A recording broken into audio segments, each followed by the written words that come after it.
को अपने निकम्मेपन से तबाह कर रहा है। अगर तुमने उसे डिवोर्स देकर ध्रुव से शादी नहीं की तो तुम्हारे पापा की जान को कोई नहीं बचा पाएगा। दिल्ली में मौजूद मेहरा फैमिली का लग्जरी विला, जिसकी चकाचौंध हर किसी का ध्यान अपनी ओर खींच लेती थी, आज जैसे उसकी दीवारों पर टेंशन का रंग चढ़ गया था। मेहरा फैमिली की सबसे बड़ी बेटी आन्या के ठीक बगल में आयुष दयाल बैठा हुआ था। आयुष की नजर आन्या पर टिकी हुई थी। आयुष ने आन्या के कंधे को धीरे से सहलाते हुए कहा, देखो आन्या, अगर तुम अपने उस निकम्मे निठल्ले पति को अभी तलाक दे दो तो मैं तुमसे शादी करने को तैयार हूं और तुम्हारी कंपनी में 10 करोड़ इन्वेस्ट भी कर दूंगा। तुम्हारे पापा के इलाज में भी जितने पैसे खर्च हो रहे हैं उन सब की जिम्मेदारी मेरी होगी। आयुष की बातें आन्या को कांटे की तरह चुभ रही थी।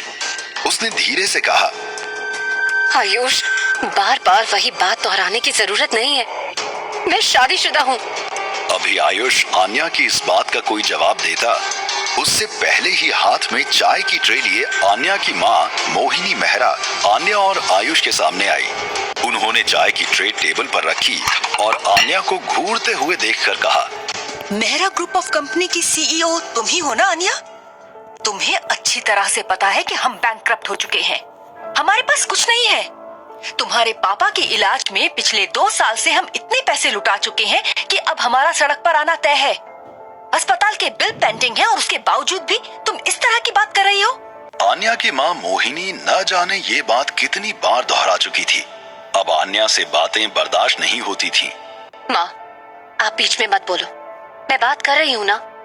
अभी आन्या का गुस्सा पूरी तरह से उसकी माँ पर उतरा भी नहीं था कि हाथों में सब्जी का बैग लिए आन्या का पति विराट घर के अंदर आया। उसने आयुष को आन्या के ठीक बाजू में बैठे देखा। वहीं आन्या की माँ मोहिनी की नजर जैसे ही विराट पर पड़ी, उसका पारा और चढ़ गया। उसने चीखते हुए विराट से कहा, तुम यहाँ खड़े होकर मेरी बात क्या सुन रहे हो? सब्जी बाजार से लाकर एहसान नहीं कर दिया, ले जाकर किचन में रख दो। जब से मेरी बेटी की जिंदगी में आए हो सब कुछ तबाह कर दिया है। अकेली लड़की पूरा बिजनेस कैसे संभाले? तुम्हारी तो कोई औकात ही नहीं है। विराट ने अपनी सास को कुछ नहीं कहा। वो चुपचाप सब्जी का थैला ले किचन के अंदर चला गया। आयुष का दिमाग वैसे भी विराट को देखकर खराब हो चुका था।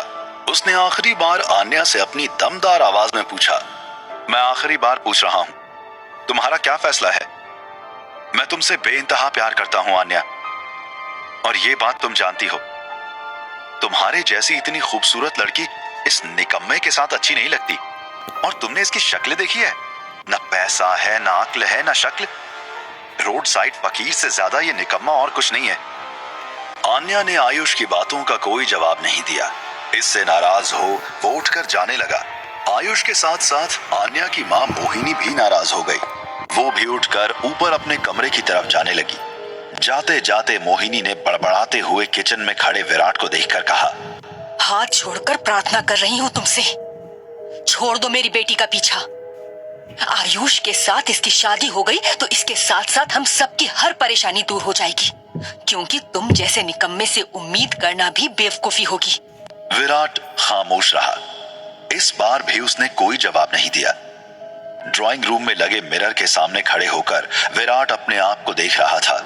उसने एक बार पीछे मुड़कर सोफे पे बैठी आन्या की तरफ देखा और मन ही मन खुद को समझाते हुए कहने लगा, ठीक ही तो कह रहे हैं सब, मुझे आन्या के रास्ते से हट जाना चाहिए। मैं किसी भी तरह से आन्या के कंपैटिबल बिल्कुल नहीं हूं। विराट की आंखों में आंसू आ गए। शीशे में अपना चेहरा देखते विराट ने आंसू पोंछे और तेजी से सीढ़ियां चढ़ता हुआ छत की ओर चला गया। छत का दरवाजा बंद कर वो जमीन पर ही बैठ गया और फूट फूट कर किसी बच्चे की तरह रोने लगा। कुछ पल बाद खुद को संभालते हुए विराट ने अपनी जेब से एक तस्वीर निकाली। तस्वीर विराट की ही थी, लेकिन उसमें मौजूद विराट बहुत ज्यादा हैंडसम, डैशिंग और स्ट्रॉन्ग नजर आ रहा था, जबकि इस वक्त जो विराट सबके सामने था उसकी चेहरे की कमजोरी, उसके झुके हुए कंधे उसे एक लूजर की तरह दिखाते थे। तस्वीर को देखते ही विराट फूट फूट कर फिर से रोने लगा और रोते हुए उसने ऊपर देखकर कहा, हे भगवान, मेरे साथ ऐसा क्यों कर रहे हो? मैं इस घर को छोड़कर जाऊं भी तो कहां जाऊं? 5 साल से बस इनकी ये बातें सुन रहा हूं और आन्या के आंसू देख रहा हूं। मैं कौन हूँ, कहाँ से आया हूँ, क्या है मेरी असलियत? मुझे वो धुंधला सा चेहरा क्यों दिखाई देता है? कौन है वो बूढ़ा आदमी जिसने आन्या के साथ मेरी शादी करवाई थी? मुझे कुछ याद क्यों नहीं? आज ये आंसू और गम विराट को बहुत ज्यादा तकलीफ दे रहे थे। रोते रोते वो इस हद तक इमोशनल हो गया था कि उठकर अपना सर दीवार से पीटने लगा। उसने दीवार से सर पीटते हुए कहा,